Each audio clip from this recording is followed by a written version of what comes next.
Hi வணக்கம். நான் வித்யா. Welcome to traditionally modern food. இன்றைக்கி மிக்சர் எப்படி பண்ணுறது அப்படின்னு பார்க்க போகிறோம். ஒருத்தரோட மிக்சர் ப்ரிப்பரேஷன் ஒரு மாதிரி இருக்கும். நான் என்னோடய மிக்சருக்கு ஓமப்பொடி, பூந்தி, ரிப்பன் பக்கோடா, மைதா பிஸ்கெட், கலக்கலா இதெல்லாம் ஆட் பண்ண போகிறேன். ப்ளஸ் கொஞ்சம் அவல், பொட்டுக்கல்ல, முந்திரி, கருவேப்பிலை அதையும் வறுத்து ஆட் பண்ணிக்க போகிறோம். இப்போ ஒரு பக்ஷணமாக எப்படி பண்ணுறது அப்படின்னு பார்க்கலாம். காரா பூந்தி எப்படி பண்ணுறது அப்படின்னு பார்க்கலாம்.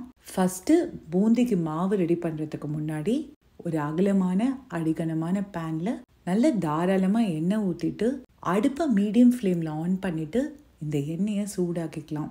எண்ணெய் சூடாகிற டைமில் நம்ம மாவு ரெடி பண்ணி வச்சுக்கலாம்.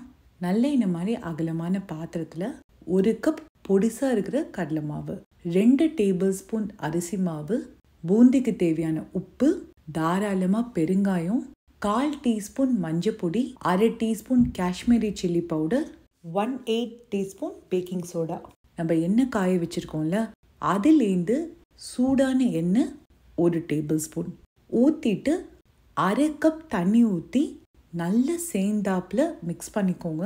நான் இன்றைக்கி விஸ்க் வச்சு நல்லா மிக்ஸ் பண்ணியிருக்கேன். நீங்கள் கரண்டியில் கூட மிக்ஸ் பண்ணிக்கலாம். ஆனால் கொஞ்சம் கூட கட்டி தட்டி இல்லாமல் நல்ல சேர்ந்தாப்பில் மாவு ரெடி பண்ணிக்கோங்க. 1/2 கப் தண்ணி ஊற்றிட்டு அதுக்கப்புறம் உங்களோட கடலை மாவுக்கு ஏற்ற மாதிரி கொஞ்சம் கொஞ்சமாக தண்ணி சேர்த்து நல்ல சேர்ந்தாப்பில் ஒரு மாவு ரெடி பண்ணி வச்சுக்கோங்க. இந்த மாவு இட்லி மாவோட கொஞ்சம் நீருக்கு இருக்கணும், தோசை மாவோட திக்காக இருக்கணும். மாவு கரெக்டாக இருக்கான்னு டவுட் இருந்ததுன்னா பூந்தி பொரிக்கும் போது எண்ணெயில் கூட டிப் பண்ணிக்கலாம். ஆனால் மாவு கரைக்கும் போது கட்டி தட்டி இல்லாமல் மிக்ஸ் பண்ணி ரெடி பண்ணி வச்சுக்கோங்க. இப்போ மாவு ரெடி பண்ணி வச்சாச்சு. இப்போ எண்ணெய் கரெக்டாக சூடாக இருக்கான்னு செக் பண்ணிக்கோங்க. எண்ணெய் சூடானோடனே கருவேப்பிலையில் ஈரப்பசை இல்லாமல் இருக்காங்கிறத செக் பண்ணிவிட்டு ஃபஸ்ட்டு கருவேப்பிலையை பொரிச்சிக்கலாம். கருவேப்பிலையை நல்லா கிறிஸ்பியாக பொரிச்சுக்கோங்க. பொரிச்சிட்டு எடுத்து வச்சுடுங்க. இப்போ அந்த சூடான எண்ணெயிலேயே 10 முந்திரி பருப்பை போட்டு நல்ல பொன்னிறமாக ஃப்ரை பண்ணியிருக்கேன். ஒரு 3 டேபிள் ஸ்பூன் வறுத்த வேர்க்கடலையை அந்த எண்ணெயிலேயே ஒரு வாட்டி போட்டு நல்லா ஃப்ரை பண்ணி எடுத்து வச்சுருக்கேன். அடுத்தது நம்ம பூந்தி பொரிச்சிக்கலாம். உங்ககிட்ட இந்த மாதிரி பூந்தி கரண்டி இருந்ததுன்னா பூந்தி கரண்டிலேயே பொரிச்சிக்கலாம். இல்லாட்டினா ஓட்டை இருக்கிற குழிக்கரண்டி எது வேணால் யூஸ் பண்ணிக்கோங்க. பூந்தி போடும்போது மாவை கொஞ்சம் கொஞ்சமாக ஆட் பண்ணிவிட்டு லைட்டாக தோசை திருப்புற மாதிரி இட்டுக்கோங்க. ரொம்ப ஃபோர்ஸ் கொடுத்து ஹார்டாக ப்ரெஸ் பண்ணிடாதீங்க. இந்த மாதிரி நீங்கள் பண்ணும்போது பூந்தி கரண்டியை ரொம்ப ஹைட்டாக வச்சிடாதீங்க. எண்ணெயிலேருந்து கொஞ்சம் தூரமாக இருந்தால் போதும். இந்த மாதிரி பண்ணினோடனே ரவுண்டாக மணிமணியாக விழுந்ததுன்னா அப்போ மாவு கரெக்டாக நம்ம கரைச்சிருக்கோம்னு அர்த்தம். சப்போஸ் பூந்தியில் தேல் வந்ததுன்னா அப்போ மாவு ரொம்ப திக்காக இருக்குது, கொஞ்சம் தண்ணி ஆட் பண்ணிக்கலாம்னு அர்த்தம். இப்போ மாவு கரெக்டாக இருக்குது. இப்போ இந்த பூந்தி நல்லா ஃப்ரை ஆகட்டும். ஃபஸ்ட்டு போட்டோன்னே நல்லா நுரைச்சிண்டு வரும். அதுக்கப்புறம் பூந்தி ஃப்ரை ஆக அந்த நுரை கம்மியாயிடும். ஒரு சேர குக்காக நடுவில் ஒரு வாட்டி திருப்பி விட்டுக்கோங்க. எப்போ நுரை நல்லா குறைஞ்சு சலசரப்பு அடங்கிறதோ அப்போ நமக்கு பூந்தி ரெடி ஆயிடுச்சுன்னு அர்த்தம். பூந்தியை எடுத்துட்டு ஒரு ஆயில் ஃபில்டர்லேயோ இல்லை பேப்பர் டவல் வச்ச ஒரு வடிகுடியிலையோ வச்சு எண்ணெயை வடிய விட்டுருங்க. கருவேப்பிலை, முந்திரி பருப்பு, வேர்க்கடலை, ஃப்ரை பண்ண பூந்தி எல்லாத்தையும் ஆட் பண்ணிவிட்டு நல்லா மிக்ஸ் பண்ணிங்கன்னா நமக்கு செம்ம டேஸ்டியான காரா பூந்தி ரெடி. கண்டிப்பாக இந்த காரா பூந்தியை நீங்களும் ட்ரை பண்ணி பாருங்கள், உங்களுக்கும் பிடிக்கும். ஓமப்பொடி எப்படி பண்ணுறது அப்படின்னு பார்க்கலாம். ஃபஸ்ட்டு ஓமத்தை ஊற வச்சுக்கலாம். நான் ஒரு 1/2 டீஸ்பூன் ஓமத்தை 1/4 கப் சுடு தண்ணி ஊற்றி நல்லா 1 மணி நேரம் ஊற விட்டுருப்பேன். உங்களுக்கு ஓமத்தோட ஃப்ளேவர் நல்லா பிடிக்கும் அப்படின்னா 1 டீஸ்பூன் கூட ஊற விட்டுக்கலாம். ஆனால் குழந்தைங்க சாப்பிடும்போது டேஸ்ட் பிடிக்கணுங்கிறதுக்காக நான் 1/2 டீஸ்பூன் தான் போட்டிருக்கேன். இப்போ 1 மணி நேரம் கழித்து ஓமம் நல்லா ஊடினோடனே ஒரு அகலமான அடிகனமான பேனில் தாராளமாக எண்ணெய் ஊற்றிட்டு எண்ணெயை நல்லா சுட பண்ணிக்கோங்க. எண்ணெய் நல்லா சூடாகட்டும். அதுக்குள்ளே நம்ம ஓமப்பொடிக்கு மாவு பிசைஞ்சிடலாம். 1 கப் கடலை மாவு, 1/4 கப் அரிசி மாவு, ஓமப்பொடிக்கு தேவையான உப்பு, 1/8 டீஸ்பூன் மஞ்சப்பொடி போட்டுட்டு எல்லாத்தையும் நல்லா மிக்ஸ் பண்ணிக்கோங்க. நல்லா மிக்ஸ் பண்ணிவிட்டு நம்ம ஊற வச்சுருக்கோம்ல ஓமம், அதை வடிகட்டி ஆட் பண்ணிக்கோங்க. தண்ணி ஆட் பண்ணிவிட்டு 1 டேபிள் ஸ்பூன் சாஃப்டாக இருக்கிற பட்டர் அதுவும் ஆட் பண்ணிவிட்டு நல்ல சேர்ந்தாப்பில் இழுத்து பிசைஞ்சுக்கோங்க.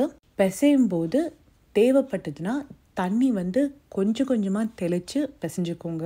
நல்ல சேர்ந்தாப்பில் பிசைஞ்சுக்கோங்க.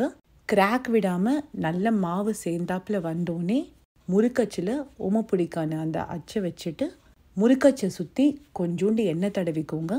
எண்ணெய் தடவிட்டு கொஞ்சமாக மாவு எடுத்து அதில் போட்டுட்டு எண்ணெய் கரெக்டான சூடாக இருக்கான்னு செக் பண்ணிக்கோங்க. எண்ணெய் சூடாயிடுச்சுன்னா எண்ணெயில் டைரெக்டாக ஓமப்பொடியை புழிஞ்சிருக்கேன். ஓமப்பொடி புழியும் போது மேலே மேலே புழியாதீங்க. ஒரு லேயர் புழிஞ்சிட்டு அப்படியே விட்டுருங்க. நீங்கள் புழிஞ்சோன்னே நுரைச்சுண்டு வரும். ஆனால் ஓரளவுக்கு ஃப்ரை ஆனோடனே அந்த நுரை அடங்கிடும்.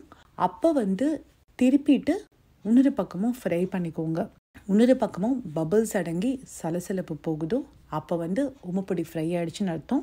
இது ஒரு ஆயில் ஃபில்டர்லேயோ கொலாண்டர்லேயோ வச்சு எண்ணெயை வடிய விட்டுருங்க. எல்லா பேட்சும் ஓமப்பொடி புழிஞ்சோன்னே கடைசியாக ஈரப்பசை இல்லாமல் ஒரு 10 கருவேப்பிலையை போட்டு நல்லா பொரிச்சு எடுத்துக்கோங்க. பொரிச்சிட்டு அதையும் இந்த ஓமப்பொடியில் போட்டுட்டு நல்லா மிக்ஸ் பண்ணிக்கோங்க. அவ்வளோதாங்க, நமக்கு ஓமப்பொடி ரெடி. கண்டிப்பாக இந்த ஈஸியான ஓமப்பொடியை நீங்களும் ட்ரை பண்ணி பாருங்கள், உங்களுக்கும் பிடிக்கும். நல்ல மொறுன்னு ரிப்பன் பக்கோடா எப்படி பண்ணுறது அப்படின்னு பார்க்கலாம். ஃபஸ்ட்டு ரிப்பன் பக்கோடா பண்ணுறதுக்கு முன்னாடி எண்ணெய் சூடு பண்ணிக்கலாம். நல்ல இந்த மாதிரி அகலமான பேனில் எண்ணெய் ஊற்றிட்டு அடுப்பை மீடியம் ஃப்ளேமில் ஆன் பண்ணிக்கலாம். இப்போ இந்த எண்ணெய் நல்லா சூடாகட்டும். அதுக்குள்ளே நம்ம ரிப்பன் பக்கோடாவுக்கு மாவு ரெடி பண்ணிக்கலாம். ஒரு அகலமான தட்டில் 1/2 கப் கடலை மாவு, 1/4 கப் அரிசி மாவு எடுத்திருக்கேன். நான் இன்றைக்கி கடையில் வாங்கின கடலை மாவு அரிசி மாவு தான் யூஸ் பண்ணியிருக்கேன். ரிப்பன் பக்கோடாவுக்கு யூஸ் பண்ணுற மாவு நல்ல பொடிசாக இருக்கணும். அந்த மாதிரி இருக்கிற மாவாக பார்த்து எடுத்துக்கோங்க. அடுத்தது பெருங்காயம் நல்லா தாராளமாக போட்டுக்கோங்க. டேஸ்ட்டும் நல்லாயிருக்கும், ப்ளஸ் ஜீரணத்துக்கும் நல்லது. அடுத்தது தேவையான அளவு உப்பு போட்டுட்டு அடுத்தது காரப்பொடி. நான் ஒரு 3/4 டீஸ்பூன் காரப்பொடி போட்டிருக்கேன். உங்களோட காரத்துக்கு ஏற்ற மாதிரி காரப்பொடியை பார்த்து அட்ஜஸ்ட் பண்ணி போட்டுக்கோங்க. மாவை நல்லா மிக்ஸ் பண்ணி விட்டுக்கோங்க. நம்ம போட்ட எல்லா இன்க்ரீடியன்ஸும் நல்லா சேர்ந்தாப்பில் மிக்ஸ் ஆகட்டும். எல்லாத்தையும் நல்லா மிக்ஸ் பண்ணிவிட்டு 1 டேபிள் ஸ்பூன் பட்டர் போட்டிருக்கேன். நான் ஒரு 3 மணி நேரம் முன்னாடியே பட்டரை வெளியில் எடுத்து வச்சுட்டேன். அது நல்லா சாஃப்டாக இருந்தது. அடுத்தது நம்ம எண்ணெய் சுட பண்ணியிருக்கோம்ல, அந்த எண்ணெய் நல்லா சூடானோடனே அதில் 1 டேபிள் ஸ்பூன் எண்ணெய் எடுத்துகிட்டு இதில் நம்ம ஆட் பண்ணிக்கலாம். எண்ணெய் நல்லா சூடாக இருக்கணும். நீங்கள் போட்டோன்னே இந்த மாதிரி நல்லா நுரைச்சுண்டு வரணும். அந்தளவுக்கு சூடான எண்ணெயாக இருக்கும்போது ஆட் பண்ணிக்கோங்க. அப்போ தான் நமக்கு ரிப்பன் பக்கோடா நல்ல மொறுன்னு வரும். எண்ணெய் ஊற்றிட்டு 1/4 கப் தண்ணி ஊற்றிருக்கேன். தண்ணி ஊற்றிட்டு நல்லா மிக்ஸ் பண்ணிக்கோங்க. மிக்ஸ் பண்ணிவிட்டு இன்னொரு 1/4 கப் தண்ணி ஊற்றிருக்கேன். நல்லா சேர்ந்தாப்பில் பிசைஞ்சிக்கோங்க. தேவைப்பட்டதுன்னா இன்னும் கொஞ்சம் தண்ணி ஆட் பண்ணிக்கோங்க. 1/2 டீஸ்பூன் வெள்ளை எள்ளு போட்டிருக்கேன். வெள்ளை எள்ளு வந்து ஃபஸ்ட்டு எல்லா இன்க்ரீடியன்ஸும் ஆட் பண்ணுறோம்ல, அப்பயே கூட போடலாம். நான் அப்போ போட மறந்துட்டேன், அதனால இப்போ போட்டிருக்கேன். மொத்தத்தில் ஒரு 3/4 கப் அளவு நான் தண்ணி ஊற்றிருப்பேன். உங்களோட மாவுக்கு ஏற்ற மாதிரி தண்ணியோட குவான்டிட்டி கொஞ்சம் முன்ன பின்ன மாறும். ரொம்ப கெட்டியாக பிசைஞ்சிடாதீங்க. ரொம்ப கெட்டியாக பிசைஞ்சிங்கன்னா உங்களுக்கு புழியறதுக்கும் கஷ்டமாக இருக்கும், ப்ளஸ் எண்ணெயில் அது விரியறதுக்கு சான்ஸ் இருக்குது. அதே மாதிரி மாவில் வந்து தண்ணி ஜாஸ்தியாக ஆட் பண்ணிடாதீங்க. ரொம்ப தண்ணி ஆட் பண்ணிட்டீங்கன்னா நிறைய எண்ணெய் குடிக்கும். பார்த்து கொஞ்சம் கொஞ்சமாக தண்ணி சேர்த்து மாவை நல்லா பதமாக பிசைஞ்சுக்கோங்க. இப்போ நமக்கு மாவு ரெடி ஆகிடுச்சு. அடுத்தது முறுக்கச்சில் ரிப்பனோட ப்ரெஸ் போட்டு ரெடியாக எடுத்து வச்சுருக்கேன். இப்போ கையில் கொஞ்சோண்டு எண்ணெய் தடவிட்டு அந்த முறுக்கச்சில் நல்ல எண்ணெய் தடவிக்கலாம். ஈஸியாக புழிய வரும். நம்ம பிசைஞ்சு வச்ச மாவை குட்டி குட்டியாக உருட்டிக்கோங்க. உருட்டிட்டு கொஞ்சத்தை வந்து அந்த முறுக்கு ப்ரெஸ்ஸில் போட்டுக்கலாம். போட்டுட்டு எண்ணெய் நல்லா சூடாகிடுச்சான்னு செக் பண்ணிக்கோங்க. எண்ணெய் வந்து சூடாக இருக்கணும், ஆனால் வந்து புகை வரக்கூடாது. இப்போ எண்ணெய் கரெக்டாக இருக்குது. இப்போ அதில் டைரெக்டாக நான் புழிய போகிறேன். நல்லா வந்து வட்டமாக புழிஞ்சிக்கோங்க. முடிஞ்ச வரைக்கும் ரொம்ப மேலே மேலே புழியாதீங்க, அப்போ வந்து வேகிறதுக்கு கஷ்டமாக இருக்கும். நீங்கள் புழிஞ்சோன்னே பார்த்தீங்கன்னா நுரைச்சுண்டு வரும். கொஞ்ச நேரம் கழித்து அந்த நுரை அடங்கிட்டு ரிப்பன் பக்கோடா ஓரளவுக்கு தெரியும். அப்போ வந்து ஒரு பக்கம் லைட்டாக வெந்துடுச்சுன்னு அர்த்தம். அப்போ பார்த்து ஒரு பக்கம் திருப்பி விடுங்க. திருப்பிட்டு இன்னொரு பக்கமும் நல்லா குக் பண்ணிக்கோங்க. எப்போ வந்து அந்த சலசலப்பு அடங்குதோ அந்த ஷின்னு ஒரு சவுண்டு வரும், அதுவும் அடங்கிட்டு கலர் வந்து பொன்னிறமாக மாற ஆரம்பிக்கும். அந்த ஸ்டேஜில் நம்ம ரிப்பன் பக்கோடாவை வெளியில் எடுத்துடலாம். உங்களுக்கு டைரெக்டாக எண்ணெயில் புழியறதுக்கு டவுட்டாக இருந்ததுன்னா இந்த மாதிரி ஒரு கரண்டியில் ஃபஸ்ட்டு புழிஞ்சு வச்சுடுங்க. ஃபஸ்ட்டு வாட்டி மட்டும் அந்த கரண்டியில் லைட்டாக எண்ணெய் தடவிக்கோங்க. புழிஞ்சிட்டு அந்த கரண்டியை எண்ணெயில் வச்சுட்டு ஒரு 10 to 15 செகண்ட்ஸ்க்கு அப்புறம் கரண்டி அப்படியே லைட்டாக எடுத்தீங்கன்னா ஈஸியாக எடுக்க வரும். அந்த மாதிரி கூட வேணும்னா ரிப்பன் பக்கோடா பண்ணிக்கலாம். ஃபஸ்ட்டு வாட்டி மட்டும் அதில் எண்ணெய் லைட்டாக தடவிக்கோங்க.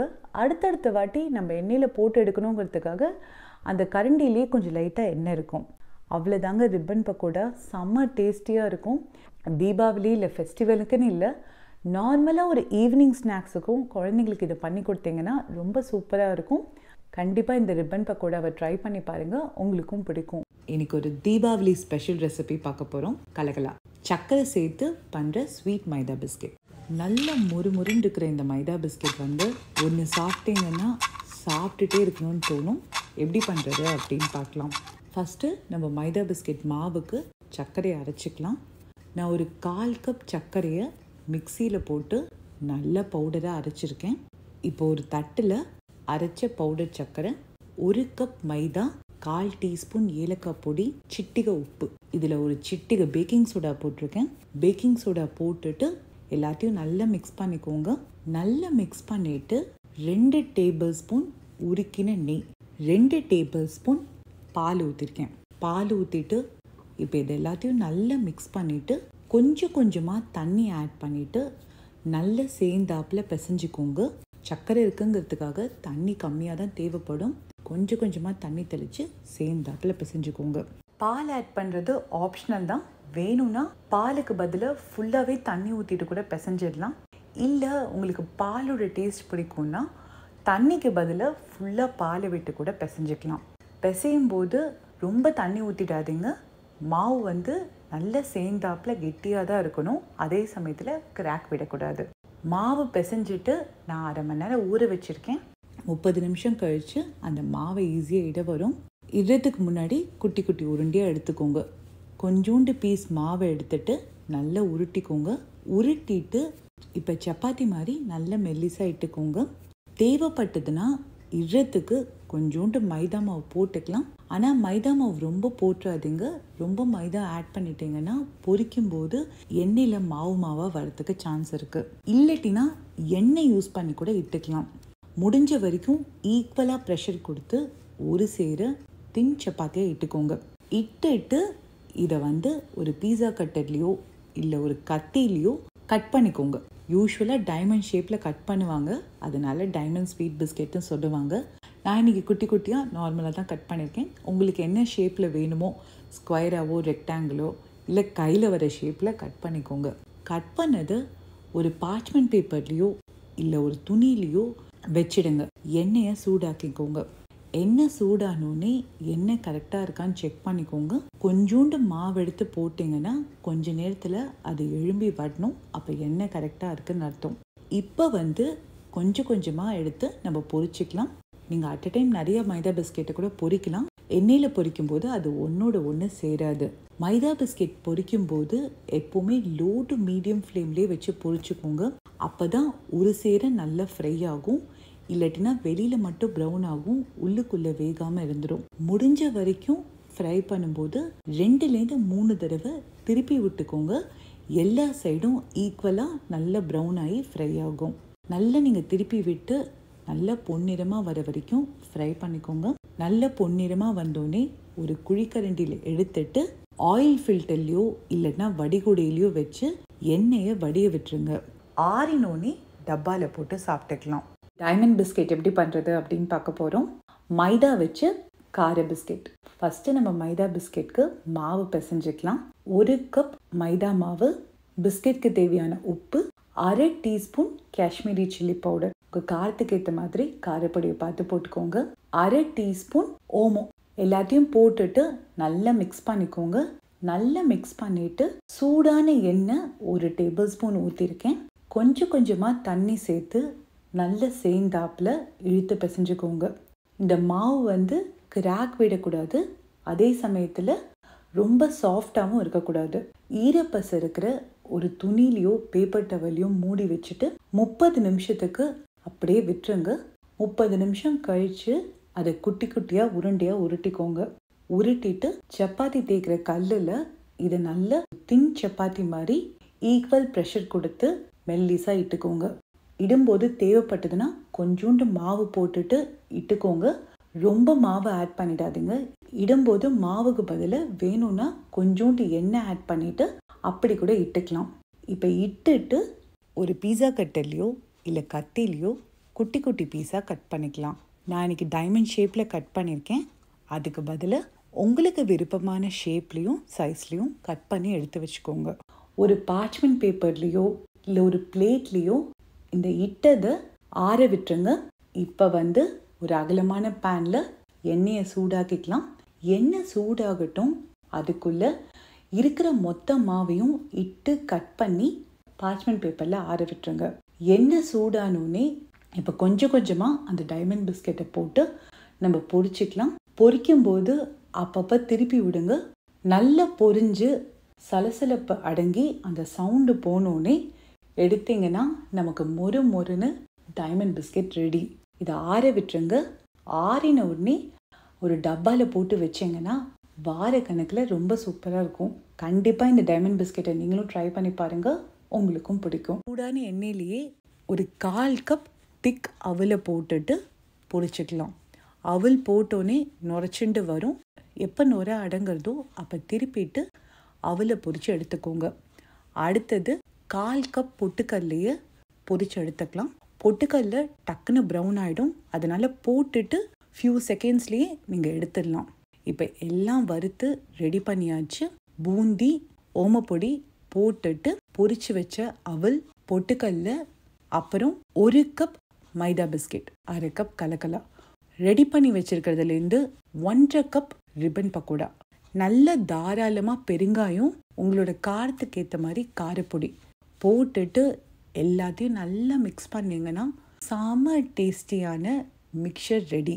கண்டிப்பாக இந்த மிக்சரை நீங்களும் ட்ரை பண்ணி பாருங்கள், உங்களுக்கும் பிடிக்கும். இந்த வீடியோ உங்களுக்கு பிடிச்சதுன்னா லைக் பண்ணி டிஎம்எஃப்பை சப்ஸ்கிரைப் பண்ணிவிடுங்க.